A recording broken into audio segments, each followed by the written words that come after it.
Hello दोस्तों, स्वागत है आपका अपने चैनल सिविल हेल्प में। तो आज हम जीडीएस की जो वैकेंसी है, तो जीडीएस का फॉर्म हम कैसे फिल करते हैं अप्लाई, हम कैसे रीजन सिलेक्ट करेंगे, बाकी वगैरह सभी चीज़ें हम स्टेप बाय स्टेप देखेंगे। ठीक है, तो सबसे पहले आपको इस साइट पे आ जाना है।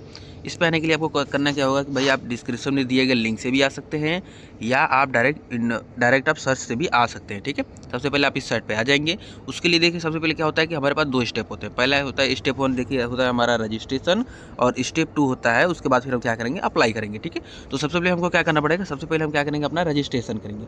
रजिस्ट्रेशन करने के लिए सबसे पहले हम इस पे हम क्लिक करेंगे। ठीक है, इस पे अगर इस पे हम क्लिक करेंगे तो फिर उसके बाद फिर हमारा इस पे क्लिक करते ही फिर हमारा नेक्स्ट पेज खुलेगा। नेक्स्ट पेज खुलते ही देखिए आपको कुछ ऐसा इंटरफेस देखने को मिलेगा।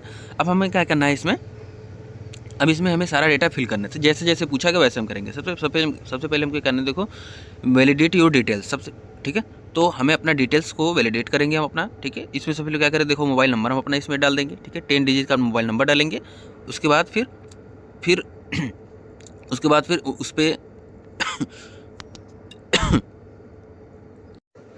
उसके बाद फिर हम इस वैलिडेट मोबाइल नंबर पर क्लिक करेंगे। उस पर फिर OTP आएगा, फिर उसको हम फिल करेंगे। ठीक है, उसमें फिर इसमें खुलने का ऑप्शन आएगा। उसके बाद फिर हम क्या करेंगे, अपना मेल डालेंगे। ठीक है, ईमेल आईडी डाल देंगे। उसके बाद फिर तीसरा नंबर है आपका कि आपका जो नाम होना चाहिए वो जो आपके 10th की मार्कशीट है उसके अनुसार होना चाहिए। ठीक है, तो इसमें आपका अपना नाम डाल देंगे। ठीक है, फिर उसके बाद फिर क्या है, उसके बाद फिर है आपका फिर उसके बाद आपके फादर्स का नाम इसमें हो जाएगा। ठीक है, इसमें अपना फादर का नाम कर देंगे। उसके बाद फिर इसमें हम अपना डेट ऑफ बर्थ फिल कर देंगे।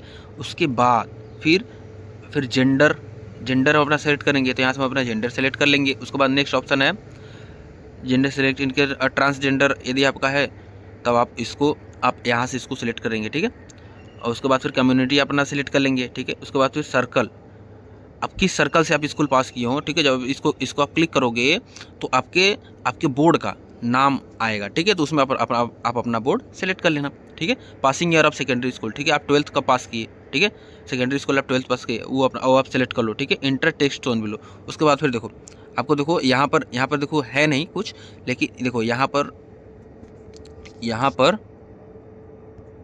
देखो यहाँ पर जो है यहाँ पर आएगा। ठीक है, यहाँ पर टेक्स्ट आएगा। ठीक है, लेकिन क्या है कि अभी है नहीं, लेकिन आप यहाँ पे रीलोड करो या साइट की वजह से यहाँ पे आ नहीं रहा होगा। ठीक है, तो आप रिफ्रेश करोगे या तो मतलब रिफ्रेश नहीं करना, थोड़ी देर वेट करना, फिर आएगा। ठीक है, यहाँ पे जो टेक्स्ट होगा आपको यहाँ पर इसको फिल करना है। उसके बाद फिर क्या करना है आपको, उसके बाद फिर नीचे देखो ये सबमिट का ऑप्शन है। सबमिट के ऑप्शन पे आपको क्या करना है, क्लिक कर देना है। ठीक है, यहाँ पे फिर आपको सबमिट करना है। जैसे आप सबमिट करोगे उसके बाद फिर आप आ जाओगे नेक्स्ट पेज पे। अब देखते हैं नेक्स्ट पेज पे। अब देखो नेक्स्ट पेज खुलते ही आपको ये इंटरफेस देखने को मिलेगा। ठीक है, तो इसमें हम क्या करेंगे, इसमें देखो अब सेम वही काम करना है क्या कि भाई आधार नंबर आप इसमें अपना डाल दो। ओके जी, फिर उसके बाद are you person with disability, आपको अगर डिसेबिलिटी है तो येस डालो, नहीं तो नो डालो। येस है तो आपको बताना पड़ेगा कौन सा टाइप ऑफ डिसेबिलिटी आपको बताना पड़ेगा। ठीक है, उसके बाद फिर सेलेक्ट PWD सब कैटेगरी। ठीक है, आप उसको सेलेक्ट कर लीजिए। उसके बाद लैंग्वेज स्टडीज इन स्कूल, अब जो सेकेंडरी स्कूल मतलब 12 में कौन सा लैंग्वेज चूज़ किया आप वो इसमें चूज़ कर लोगे। ठीक है, वेदर एम्प्लॉयड है तो आप यहाँ से सेलेक्ट कर लो। ठीक है, वेदर एम्प्लॉयड और नो सी इज़ अवेलेबल। अच्छा, आप जॉब कर रहे हैं तो आप इसमें सेलेक्ट करोगे, और यदि आप जॉब कर रहे हैं और उस जॉब को छोड़कर आप इसमें आना चाहते हैं तो आपके पास NOC है कि नहीं उसके बारे में आप इसमें डिटेल दोगे। ठीक है, उसके बाद फिर क्या करना है, आपको फोटो अपलोड करना है। ठीक है, तो यहाँ से आप ब्राउज करके जो अपने मेमोरी में है उसमें उस फोटो को आप अपलोड कर सकते हैं।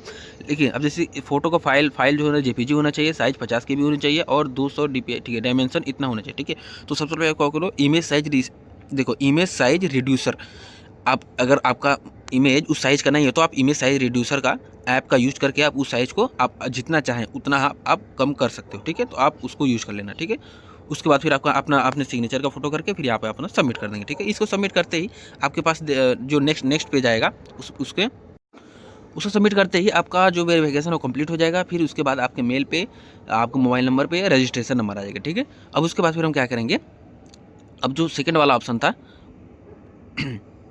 एप्लीकेशन फॉर्म वाला, अब वो हम एप्लीकेशन फॉर्म स्टार्ट करेंगे। ठीक है, इसे स्टार्टिंग में बताया था कि भाई हमारे पास 2 स्टेप होते हैं, पहला रजिस्ट्रेशन उसके बाद फिर अप्लाई ऑनलाइन। ठीक है, अब आपका रजिस्ट्रेशन हो गया, रजिस्ट्रेशन नंबर आपके पास आ गया। अब उसके बाद अप्लाई ऑनलाइन पे क्लिक करोगे तो आपके पास ऐसा फॉर्म खुलेगा। ठीक है, जिसमें दिखाएगा कि भाई रजिस्ट्रेशन डिटेल जो है आपका वो वो आपका कंप्लीट हो चुका है, रजिस्ट्रेशन डिटेल कंप्लीट हो चुका है। उसके बाद फिर एप्लीकेशन फॉर्म आप भरना स्टार्ट करोगे, ठीक है। तो इसके लिए क्या करोगे, रजिस्ट्रेशन नंबर आप इसमें डाल दोगे, तो फिर अपना सर्कल आप किस सर्कल के लिए आप अप्लाई कर रहे हो, ठीक है, आपको किस सर्कल में जॉब चाहिए उसको इसमें भरना है, ठीक है। उसके बाद फिर आप यहाँ से फिर आप सबमिट कर दो। सबमिट करते ही फिर आपके पास फिर नेक्स्ट पेज खुलेगा, जिसमें अब देखिए आपको इसमें क्या करना है, आप अपना एड्रेस फिल करना है, ठीक है। आप अपना एड्रेस फिल करने के लिए, ठीक है, फिर उसके बाद कम्युनिकेशन एड्रेस, ठीक है। उसके बाद फिर देखो आप हाउस नंबर डाल सकते हो, अगर नहीं भी है तो आप एड्रेस खाली भी छोड़ सकते हो, इसमें कोई बहुत बड़ा इशू नहीं है। चूँकि देखो हम गाँव वगैरह से रहते हैं तो हमारा जनरली हाउस नंबर नहीं रहता है, ठीक है। उसके बाद फिर स्ट्रीट डाल देंगे, कौन से आप स्ट्रीट में रहते हो। उसके बाद फिर विलेज का नाम डाल देंगे, ठीक है। उसके बाद फिर पंचायत, किस पंचायत में रहते हो, पंचायत क्षेत्र का नाम। उसके बाद फिर पिन कोड अपने डाल दो, ठीक है। इतना काम करने के बाद फिर उसके बाद परमानेंट एड्रेस, यदि communication address permanent address same है तो आप यहाँ पे आप क्लिक कर दो, ठीक है। यहाँ पे क्लिक करते ही आपका सेम एस टू एस सब कुछ इसमें फिल हो जाएगा, ठीक है। अच्छा, उसके बाद इसमें देखिए सर्कल, उसके बाद circle in which secondary school pass, आप किस सर्कल में आप सेकेंडरी स्कूल पास किए हो, तो भाई आप अपने जिस स्टेट से हो अपना वो डाल दो, ठीक है। पासिंग ईयर आप डाल दो, ये सब तो पहले से ही आया हुआ, लेकिन आप फिर से सिलेक्ट कर सकते हो। स्टेट सेलेक्ट बोर्ड, किस बोर्ड से आप हो, तो भाई अपना सेलेक्ट करके यूपी बोर्ड है, यूपी बोर्ड जो बोर्ड है अपना, आप इसमें इसीलिए लिस्ट खुलेगा, उसमें अपना सेलेक्ट कर लो, ठीक है। सेलेक्ट टाइप रिजल्ट, उसके बाद फिर आप रिजल्ट का टाइप सेट करोगे, ठीक है। इसके लिए देखो हम क्या करेंगे, थोड़ा सा इसको हम अप करते हैं। इसको अगर हम अप करेंगे तो देखो कुछ ऐसा दिखेगा। देखो इसमें हमने क्या किया था, इसमें हमने देखो marks, result type, select result type में हमें मार्क, देखो दो प्रकार के होते हैं भाई, एक तो ग्रेड वाला होता है, एक मार्क होता है, ठीक है। तो हमारा जो नॉर्मली जो UP board, MP board, Bihar board, ये सब है क्या है कि मार्क्स पे है, तो हम अपना मार्क्स सेलेक्ट करेंगे। उसके बाद फिर हम इंग्लिश में कितना मार्क्स था, हिंदी में, मैथ्स में, साइंस में, सोशल साइंस में, जो सब्जेक्ट है उसमें जितना मार्क्स था सबको हम इसमें फिल कर देंगे, ठीक है। अच्छा, उसके बाद फिर आप क्या करेंगे, सेलेक्ट सब्जेक्ट। अच्छा, उसके बाद CGPA के लिए, ठीक है, ये तो CGPA के लिए। उसके बाद फिर हम सेव एंड कंटिन्यू पे क्लिक कर देंगे, ठीक है। ऐसा फिर होने के बाद फिर हमारे पास जो नेक्स्ट पेज खुलेगा उसमें, उसके बाद जब नेक्स्ट पेज खुलेगा तो इसमें देखो क्या आ रहा है, इसमें क्या है कि देखो सबसे पहले सर्कल अप्लाई, आप किस सर्कल के लिए अप्लाई कर रहे हो, तो इसमें हम क्या करें, उत्तर प्रदेश डालेंगे। उसके बाद फिर select division for apply for circle, Uttar Pradesh हमने अपना डाल दिया। फिर उसके बाद जो डिवीजन है फिर आगरा डिवीजन डाल दिया, ठीक है। अब आप अपना डिवीजन डाल सकते हो, ठीक है। उसके बाद फिर अब आगरा डिवीजन में डालोगे तो फिर देखो इतना सारा खुलेगा, ठीक है। आपको इतना सारा देखो खुलेगा सब कुछ, ठीक है। अब इसमें आपको क्या करना है कि अब इसमें आपका सब प्रेफरेंस देना है कि भाई आपका जो है आप किसको प्रेफरेंस सबसे पहले देना चाहते हो, ठीक है। तो जो प्रेफरेंस है आप प्रेफरेंस नंबर डाल सकते हो, एक, अब फिर उसको 2 चाहिए, फिर 3 चाहिए। आप चाहो तो सारा प्रेफरेंस दो, नहीं 1 से 10 तक प्रेफरेंस दे सकते हो, या तो 1 2 3 आपको जो भी चाहिए पहले प्रेफरेंस वो आप वैसे कर सकते हो, ठीक है। प्रेफरेंस सेलेक्ट करने के बाद जैसे एक पेज वो हो गया, ठीक है। उसके बाद फिर देखो फिर यहाँ पर है क्या, आपने प्रेफरेंस दे दिया। उसके बाद फिर देखो उसे पेज नंबर 1 पे आपने प्रेफरेंस दिया था, ठीक है। आप पेज नंबर 2 पे क्लिक करो, उस पर प्रेफरेंस दो, पेज नंबर, उसके बाद फिर जो पेज नंबर 3 था, पेज नंबर 3 था, आप इस पर भी प्रेफरेंस दो, ठीक है। तीनों पेज पे आप जाकर प्रेफरेंस दो। उसके बाद फिर अपना सर्कल ये अपना सेलेक्ट है, ये है, ठीक है। नहीं तो फिर से क्लिक कर लीजिए। उसके बाद फिर आई हेयर बाई, आप इसको यहाँ पे इसको क्लिक कीजिए। उसके बाद फिर आप नीचे आ जाइए। नीचे आने के बाद आप देखेंगे कि आपको ऐसा कुछ ऑप्शन देखने को मिलेगा, तो भाई आप यहाँ से save agreed, save and proceed पे आप क्लिक करोगे। उसके बाद फिर आप आ जाओगे नेक्स्ट पेज पे। अब आप देखोगे कि भाई इसमें लिखा आ रहा है कि भाई आपका जो फॉर्म है वो सक्सेसफुली सबमिट हो गया है, ठीक है। उसके बाद फिर आप यहाँ से ओके पे क्लिक कर दो। उसके बाद फिर इस पेज पे आप आ जाओगे, ठीक है। नेक्स्ट पेज खुलेगा, ये आ जाओगे। इसमें देखो, इसमें एक ही चीज़ बताया, इसमें दिखाया रहेगा कि भाई आपका जो आपने जो सिलेक्ट किया था ना वो सब आपको इसमें दिखाएगा, ठीक है। वो सब आपको दिखाएगा जो अपने रीजन जो प्रेफरेंस दिया था, देखो प्रेफरेंस आपने कितना प्रेफरेंस दिया है और कौन कौन से प्रेफरेंस पे क्या क्या है, ठीक है। इसमें देखो सब कुछ दिया, ठीक है। इसमें सब कुछ दिया, आप वही वाला फिर उसको आप प्रिंट कर सकते हो, ठीक है।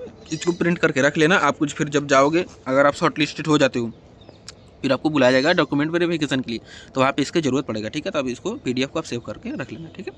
अच्छा, फिर अब हमने फॉर्म वगैरह सब कुछ भर लिया, सब कुछ हमारा कंप्लीटेड है। अब हमारे पास है, अब देखो अब हम क्या करेंगे, फॉर्म तो हमारा भर गया, अब उसका स्टेटस चेक करना है। अब स्टेटस चेक के लिए हम क्या करेंगे, स्टेटस चेक पे जाएंगे। उसके बाद फिर देखो स्टेटस के लिए हम सबसे पहले अप्लाई ऑनलाइन पे जाएंगे, फिर 2 चीज़ खुलेगा, अप्लाई और एप्लीकेशन स्टेटस। तो सबसे पहले हम क्या कहते हैं, अप्लाई करने के लिए अप्लाई पे गए थे।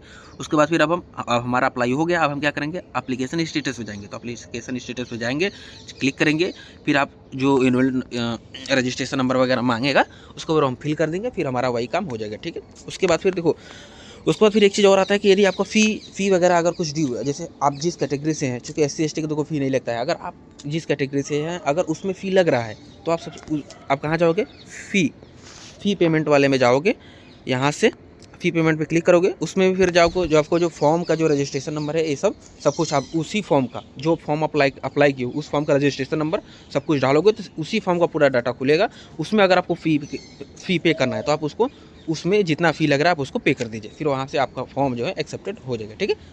ठीक है ना। तो इतना सारा प्रोसेस था, उम्मीद करता हूँ सब कुछ अच्छे समझ में आया होगा, ठीक है। वीडियो देखने के लिए धन्यवाद। और इसी तरह का और भी जानकारी प्राप्त करने के लिए, किसी भी फॉर्म को भरने के लिए और किसी भी प्रकार का डाउट अगर आपको माइंड में हो, अभी रह गया हो, तो आप उसे पूछ सकते हैं, ठीक है।